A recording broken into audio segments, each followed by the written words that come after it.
Joining us to discuss the controversy surrounding the Temple Mount is Dr. Mordechai Kedar, Middle East expert from the Begin-Sadat Center, and Dr. Martin Sherman, the founder and executive director of the Israel Institute for Strategic Studies. Thank you both so much for coming in. So let's start about the escalation at the Temple Mount. What would you say here is the real cause?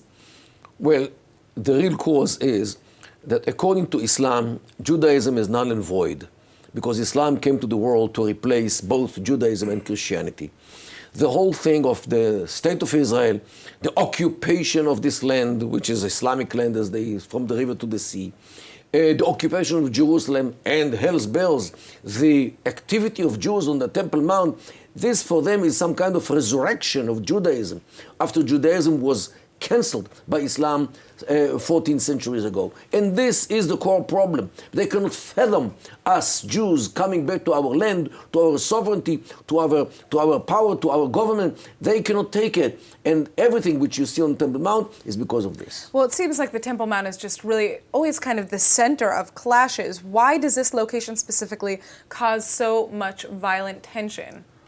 Well, you know, I've always been a strong advocate of extending Jewish sovereignty over the whole of Judea and Samaria.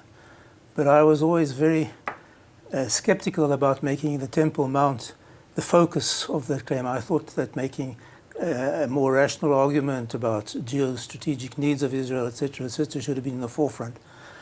But I think I've changed my mind a little bit. I think because the key in the eyes of the Arabs of prizing loose Jewish hold on the Holy Land is the Temple Mount. Because if they can prize the Jewish hold of the most sacred site to Judaism, if they can prize that hold loose, then there's reason to believe that they can prize the hold loose from anywhere else. If they can get the Jews to give up the control of the Temple Mount, then why shouldn't they be able to give the Jews to give up the control of Haifa or Tiberias? So I think that is the epicenter, not so much in the eyes of people like me, not because it's because of what the Jewish zealots say, it's because of what the Muslim zealots say.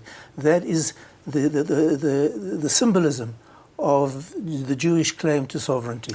Okay, so and it seems like people... So what Martin says, that actually show, this is the scarf which they wear on demonstrations. And this is by the PLO, and not by Hamas even. On this side, they say, Al-Quds Lana. Jerusalem is ours. But on the other side, Palestine.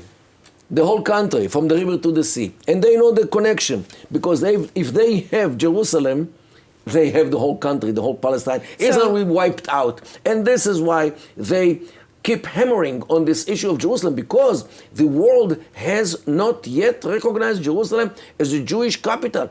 And this is a weak link. Okay, and so this is why they feel that they can do it. Let's talk about the response that needs to take place here, because it almost always feels like forces aren't necessarily prepared for the clashes that are going to take place. What does Israel need to be doing when it comes to the Temple Mount? Well, unfortunately, because of the behavior of the police, Israel used always the policy of appeasement. Give them what they want, let them leave it alone. And this actually raised their appetite. The more they see that we are giving in, the more they want.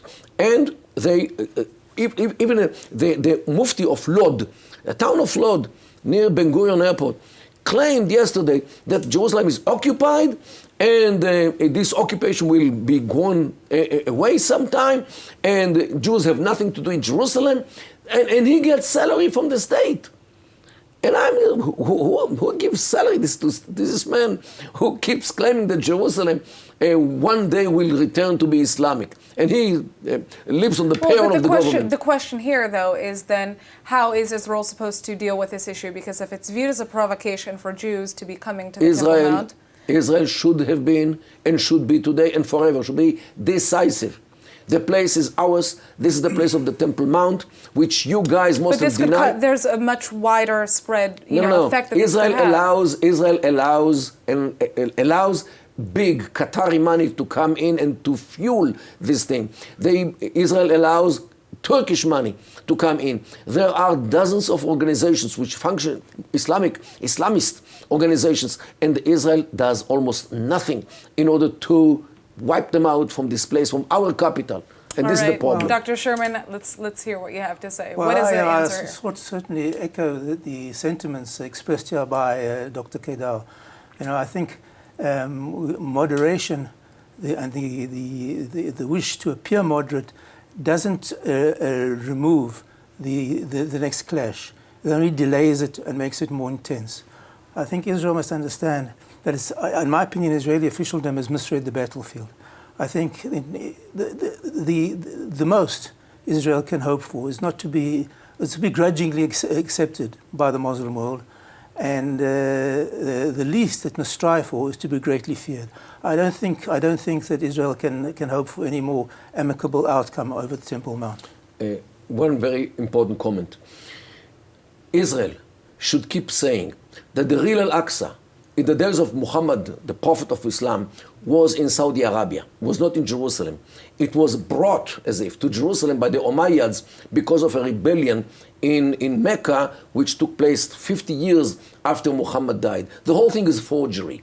And all the stories about Jerusalem were forged by the Umayyads in order to divert the Hajj from Mecca to Jerusalem. The whole thing is fake news of the 7th century, which we still suffer from.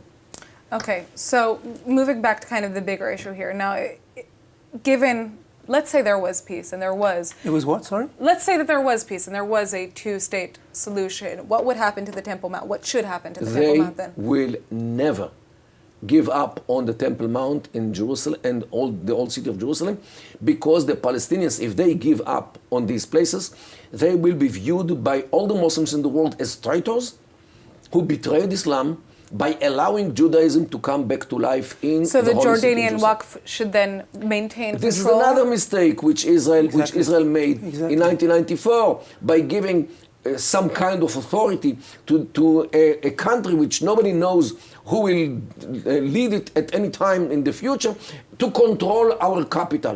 What country gives another country which is more or less an enemy to run its own capital? It's just insane. This is exactly what I've been saying. I think Israeli officialdom has for decades misread the battlefield by trying to show consideration and somehow appease the other side.